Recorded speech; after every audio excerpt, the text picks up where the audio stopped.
BPSC अभ्यर्थियों के लिए आज का दिन बहुत अहम था। आज पटना हाई कोर्ट में सुनवाई होनी थी, लेकिन वो सुनवाई फिर टल गई। हमारे साथ अभी भी बीपीएससी के अभ्यर्थी हैं जो गर्दनीबाग धरना स्थल पर बैठे हुए हैं। हम उनसे बात करेंगे। उनकी उम्मीद लगी हुई थी, उसमें अभी कहाँ तक गुंजाइश बसी हुई है। प्रायोजक हैं cancer healer centre, a new beginning. आज सुनवाई होनी थी हाई कोर्ट में, लेकिन वो टल गई। क्या कहना चाहेंगे आप? सुनने में है कि जो है ऑनरेबल जो जस्टिस हैं वो बीमार हैं, पॉलिटिकली बीमार हैं। ये भी देखना पड़ेगा, क्योंकि हम लोग यहाँ 45 दिनों से 46-47 दिनों से बैठे हुए हैं। तो अब उन जो है जो माननीय जो है हाई कोर्ट हैं उनको थोड़ा संवेदनशील दिखाना पड़ेगा। और मुझे लगता है कि डेट नहीं दे के डे जो है, जैसा कि अयोध्या मामले में आया था, इस तरह की चीज़ें डेवलप हुई थी, डे बाय डे करके अपने फैसला को दे। और यहाँ से हम लोग अगर न्याय नहीं मिलता तो हम लोग चाहते हैं कि इसके बाद जो है सीधे सुप्रीम कोर्ट जो है अपना रुख करेंगे। मतलब आप लोगों की तैयारी जो है वो सुप्रीम कोर्ट जाने की भी है, क्योंकि अगर आप लोगों की उम्मीद के अनुरूप फैसला नहीं आया तो क्या कि जो रिसेंट डेवलपमेंट हुआ कल, ब्रजेश सिंह जो है, जो उनके मामले में जो पीएल फाइल था, जो नोटिस आया है रवि परमार पे, तो उनसे लगातार हम लोग संपर्क में थे शुरू से ही।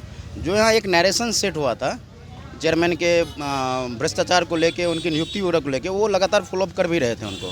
फिर उन्होंने क्रोनोलॉजिकली उन चीज़ों को समेटा, एविडेंस इकट्ठा किया और पीएल फाइल किया। और सबसे खुशी की बात यह है कि वो पीएल जो है 3 दिनों के अंदर एडमिट हो गया था वो, और डेट भी मिल गया हियरिंग का, और जो है नतीजा सामने है अभी। तो जो एक बात मैं ये बोलना चाहूँगा कि जो अगर मान चलिए बोला जाता है कि जो स्टेट एडमिनिस्ट्रेशन है, वो स्टील फ्रेम तो स्टेट है, वो वही सोशो इकोनॉमिक डेवलपमेंट को स्टेट में बूस्ट करते हैं वो लोग।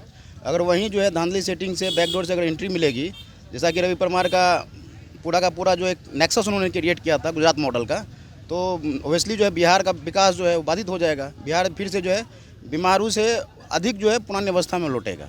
जी, कितनी उम्मीद अभी भी आप लोगों की बची हुई है पटना हाई कोर्ट के ऊपर? बिल्कुल, हम लोगों का चूँकि न्यायपालिका पे पूरी उम्मीद है, और माननीय हाई कोर्ट में हमें अभी भी पूरा उम्मीद है। चूँकि पहला हियरिंग भी जब हुआ था तो बीपीएससी से काफ़ी विस्तार और डिटेल में जवाब मांगा गया था। सबका जवाब उन्होंने दिया है, ठीक है। सबका जवाब उन्होंने बीपीएससी ने और सरकार ने दिया था। इसका काउंटर हम लोग भी करेंगे, क्योंकि जो जवाब मिले हैं, खैर ये तो सब जुडिस मामला है, लेकिन हम लोग को भी कुछ जवाबों पे हंसी आ रही थी। खैर उसका हम लोग कोर्ट में जवाब देंगे, लेकिन उम्मीद पूरा है माननीय हाई कोर्ट से। और अगर माननीय हाई कोर्ट में हम लोग को जो हम लोग चाह रहे हैं उस तरह की पॉजिटिव आउटकम नहीं मिलता है, तो हम लोग ज़रूर इसमें सुप्रीम कोर्ट का भी रुख करेंगे, क्योंकि वहाँ से भी हम लोगों को लगातार संपर्क किया जा रहा है कि चूँकि ये जो मामला है उसमें दम बहुत है। आज उम्मीद थी? आज उम्मीद थी, और न्यायालय पे हमेशा से उम्मीद है। ऐसा नहीं है कि जो है, हो सकता है कि अब वो बीमार है, अब क्या है नहीं है ये मुझे नहीं पता, लेकिन न्यायालय पे उम्मीद है।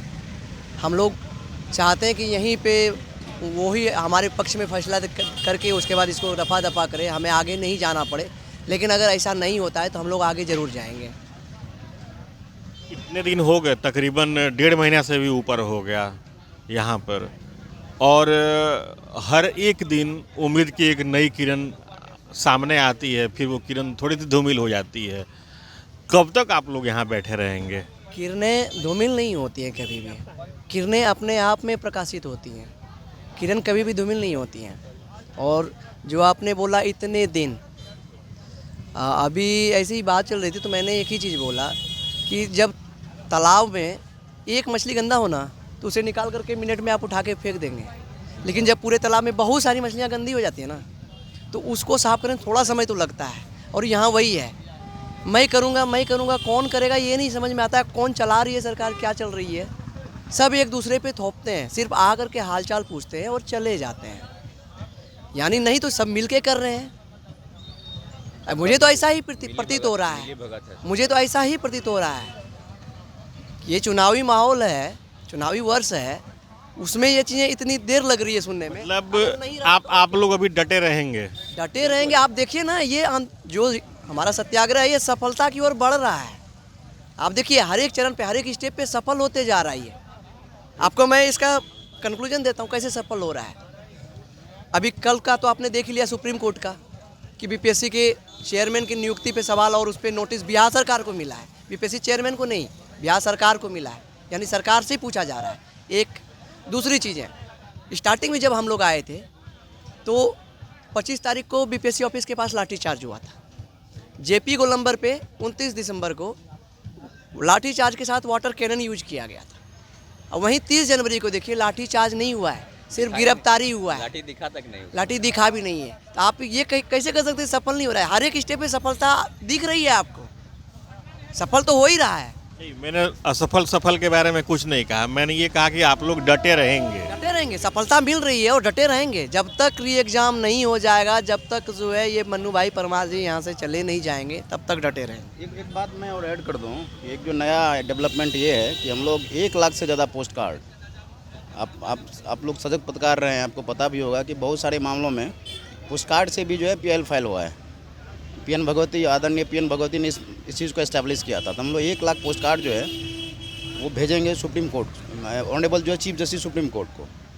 और हम चाहते हैं कि जो है मतलब जो है सो मोटो एक्शन लेते हुए, त्वरित कार्रवाई करते हुए जो है हमारे मामलों को, हमारे जो पोस्ट कार्ड को ही जो है वहाँ पे PIL के रूप में लिस्टेड किया जाए। और साथ साथ हम लोग ये भी अब जो है अब डिस्ट्रिक्ट टू डिस्ट्रिक्ट जो है स्टूडेंट से कोऑर्डिनेट करेंगे, क्या है कि पेपर लीक जो है सिर्फ BPSC एग्जाम का पेपर लीक तो नहीं है, तमाम सारे जितने भी एग्ज़ाम हो रहे हैं, बिहार पुलिस का हो, आपने देखा है क्या हालत है, बिहार दरोगा है, बिहार SSC है, टीचर में किस तरह की समस्याएं आ रही हैं। तो हम लोग जो है अब जो है डिस्ट्रिक्ट में 1-to-1 कांटेक्ट करेंगे और एक वैचारिक जो है एक वैचारिक समागम करके कि क्या होना चाहिए, किस प्रकार से करना चाहिए, क्यों ना सभी छात्र एकजुट होकर मतलब जो है एक जोर धक्का फिर से लगाएं, इस तरह का भी प्रयास करेंगे। और साथ साथ अभी तक आपने ये भी देखा होगा कि जो पटना जो है इंटेलेक्चुअल्स का बहुत बड़ा केंद्र रहा है शुरू से ही, लेकिन अभी तक इंटेलेक्चुअल्स की भागीदारी उस तरह से नहीं दिखी है जैसे पहले के किसी मोमेंट में दिखती थी। तो हम लोग अब जो है जो पटना विश्वविद्यालय के या AN सिन्हा वगैरह के इंस्टीट्यूट के जो तमाम जो है जो इंटेलेक्चुअल्स हैं, बुद्धिजीवी हैं, उनको भी एक दिन जो है एक मंच पे लाने का प्रयास करेंगे। तो ये छात्र हैं, इनकी उम्मीद अभी भी बनी हुई है। साथ ही साथ इनका ये भी कहना है कि वो इस लड़ाई को अधूरा नहीं छोड़ेंगे, उसे अंजाम तक पहुंचा कर ही दम लेंगे और इसके लिए उन्होंने स्टेप बाय स्टेप तैयारी भी कर रखी है। Sujeet Kumar, TV9 digital, Patna. प्रायोजक हैं cancer healer centre, a new beginning.